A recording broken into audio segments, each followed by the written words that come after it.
Bismillahirrahmanirrahim. Assalamualaikum warahmatullahi wabarakatuh. Asma binti Abdullah bin Utsman Abu Bakar As-Siddiq atau yang lebih dikenal dengan Asma binti Abu Bakar merupakan seorang mujahidah yang lahir pada tahun 27 sebelum Hijriah. Asma binti Abu Bakar adalah istri dari Zubair bin Awam yang merupakan salah satu sahabat Nabi yang sudah dijamin masuk surga. Juga merupakan ibu dari Abdullah bin Zubair yang dikenal sebagai salah satu dari keempat orang-orang terkemuka dalam bidang hadits, al-ibadalah, al-arba'ah. Saudari dari istri Rasulullah, Aisyah, ini juga salah satu dari Ashabikunal Awalun yang terkenal karena kedermawanan dan pengorbanannya untuk membela Islam yang begitu besar. Selama hidupnya, Asma bin Abu Bakar dijuluki dengan Zatun Nitakaini, wanita yang memiliki dua selendang. Julukan ini dimulai karena pada saat Rasulullah Shallallahu Alaihi Wasallam dan ayahnya, Abu Bakar As-Siddiq hendak melaksanakan hijrah di malam hari. Pada saat itu Asma menyobek selendangnya menjadi dua bagian untuk menutupi bekal yang dibawa oleh Rasulullah Shallallahu Alaihi Wasallam. Begitulah Asma selalu dengan sepenuh hatinya membela Islam. Tidak hanya itu, pembelaan Asma terhadap Islam pun ditunjukkan olehnya melalui keberaniannya untuk ikut serta dalam perang Yarmuk bersama suaminya, Zubair. Pembelaan Islam oleh Asma binti Abu Bakar pun ditunjukkan melalui kedermawanannya yang mengikhlaskan ayahnya menyumbangkan seluruh hartanya demi tegaknya Islam di bumi Allah. Ada suatu peristiwa yang menunjukkan keteguhan hati seorang Asma demi membela Islam. Setelah Abu Bakar menyumbangkan seluruh hartanya untuk Islam, kakek Asma, yang merupakan seorang buta bernama Abu Kuhafah datang menemui Asma. Abu Kuhafah pun bertanya, "Demi Allah, sungguh aku mendengar bahwa Abu Bakar telah meninggalkanmu pergi dengan membawa seluruh hartanya." Kemudian Asma pun menjawab, "Sekali-kali tidak, wahai kakek, sesungguhnya beliau telah menyisakan buat kami harta yang banyak." Kemudian Asma pun mengambil beberapa batu lalu diletakkannya. Batu-batu tersebut di tempat ayahnya biasa menyimpan uang. Batu-batu tersebut pun ditutupinya dengan kain. Kemudian dituntunnya tangan sang kakek untuk meraba kain tersebut. Setelah meraba kain tersebut, kakeknya pun berkata, "Kalau memang dia telah meninggalkan harta untukmu, maka dia telah berbuat baik. Ini sudah cukup bagi kalian." Namun, sebenarnya di balik semua itu Abu Bakar tidak meninggalkan sekeping dinar pun untuk keluarganya. Tapi Asma binti Abu Bakar dengan kedermawanan hatinya mengikhlaskan hal tersebut. Hal ini dilakukan oleh Asma demi menenangkan hati kakeknya. Dari Abdullah bin Zubair berkata, "Tidaklah kulihat dua orang wanita yang lebih dermawan daripada Aisyah dan Asma. Hanya saja, cara mereka untuk dermawan berbeda. Aisyah lebih suka mengumpulkan sesuatu yang berharga baru kemudian dibagikannya, sedangkan Asma tidak menyimpan apapun untuk hari esok, karena dibagi-bagikan olehnya." Asma dikenal sebagai wanita penyair dan pemberani. Ia mempunyai logika dan tegas, serta terus mensiarkan Islam hingga usianya senja. Ia mempunyai pengalaman yang sangat penting dalam hidupnya, yaitu di saat ia beranjak meninggalkan rumah Abu Bakar As-Siddiq menuju Madinah bersama Rasulullah. Pada saat itu, ia tak menemukan sebuah solusi yang dapat menyelesaikan rasa hausnya di saat melakukan perjalanan jauh bersama para sahabat dan Rasulullah Shallallahu Alaihi Wasallam.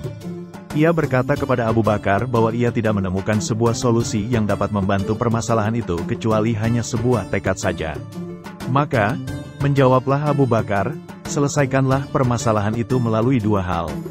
Pertama, selesaikan rasa hausmu itu, sedang yang kedua adalah bahwa hijrah Rasulullah itu harus sampai pada tujuan." Dua permasalahan itulah, pada akhirnya dijuluki sebagai prasasti dua kemampuan. Abu Jahal pernah berkata kepadanya tentang keberadaan ayah Asma bin Abu Bakar. Ia mengatakan kepada Abu Jahal bahwa ia tidak mengetahui keberadaan ayahnya. Abu Lahab spontan langsung mengusap muka Asma, dan merampas serta membuang perhiasan yang senantiasa menghiasi hidungnya. Kakeknya yang bernama Abu Kuhafah juga pernah meminta kepada Asma harta peninggalan ayahnya setelah melakukan hijrah bersama Rasulullah Shallallahu Alaihi Wasallam. Ia ingin meminta keseluruhan harta itu. Melihat fenomena itu, Asma bergegas menuju sebuah kotak yang penuh dengan batu dan meletakkan tangan kakeknya itu di atas kotak tersebut. Sehingga sang kakek menyangka bahwa ayah Asma telah mewariskan harta benda yang sangat banyak kepada Asma. Ia merupakan salah satu sahabat Nabi yang ikut menyaksikan dan mengalami secara langsung perang Yarmuk. La melakukan perang itu bersama dengan suaminya, Zubair.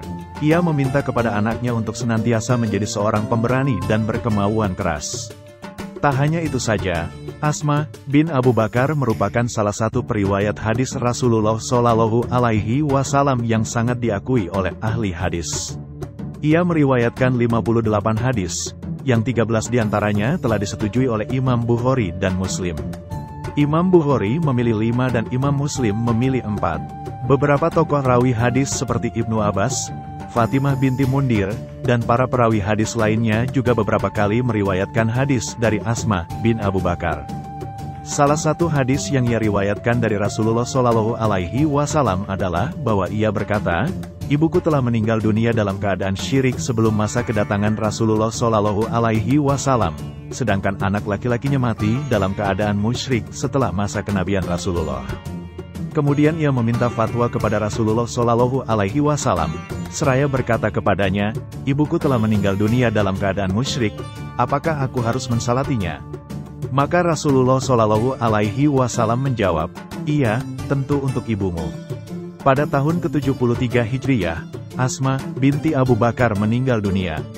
Ia menghembuskan nafas terakhirnya di Mekah, pada usia 100 tahun.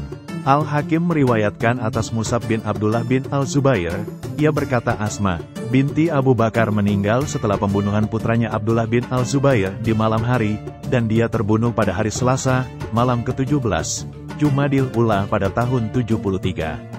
Allah menakdirkan Asma memiliki usia panjang, tidak ada satupun giginya yang patah, dan otaknya masih sangat sehat, pikirannya tetap kuat tidak seperti orang-orang tua. Begitu pula keimanannya, ia senantiasa teguh dalam ketakwaan. Asma adalah orang terakhir yang meninggal di antara golongan kaum muhajirin. Kisah kedermawanan dan amal Asma binti Abu Bakar dapat menjadi cerminan diri kita masing-masing. Kondisi yang mendesak tidak menghalangi Asma binti Abu Bakar untuk mewakafkan hartanya. Bersedekah dan berinfak tidaklah mengurangi harta yang dimilikinya, namun dapat memperkaya jiwa dan melancarkan rezeki yang diturunkan Allah. Sebagaimana firman Allah dalam Quran Surah Ali Imran 133-134 mengenai bersedekah di segala kondisi. Dan bersegeralah kamu kepada ampunan dari Tuhanmu dan kepada surga yang luasnya seluas langit dan bumi, yang disediakan untuk orang-orang yang bertakwa. Yaitu orang-orang yang menafkahkan hartanya, baik di waktu lapang maupun sempit, dan orang-orang yang menahan amarahnya dan memaafkan kesalahan orang. Allah Subhanahu wa Ta'ala menyukai orang-orang yang berbuat kebajikan. Sungguh Asma hendaknya menjadi cerminan para muslimah. Dia dikenal sebagai wanita terhormat dan sangat pintar. Ia dijuluki Zatin Nitaqain yang artinya pemilik dua ikat pinggang. Sifatnya yang berani, hatinya yang teguh, imannya yang sekuat baja dan hatinya yang dermawan menjadikannya muslimah yang bertempat tinggal di surga kelak. Semoga kita dapat mengambil pelajaran dan menjadikan beliau sebagai panutan. Terima kasih yang sudah menonton video-video kami, semoga dapat terhibur dan menambah wawasan kalian. Maka dari itu bergabunglah bersama kami, jangan lupa like, komen dan subscribe dan nyalakan lonceng notifikasinya. Assalamualaikum warahmatullahi wabarakatuh.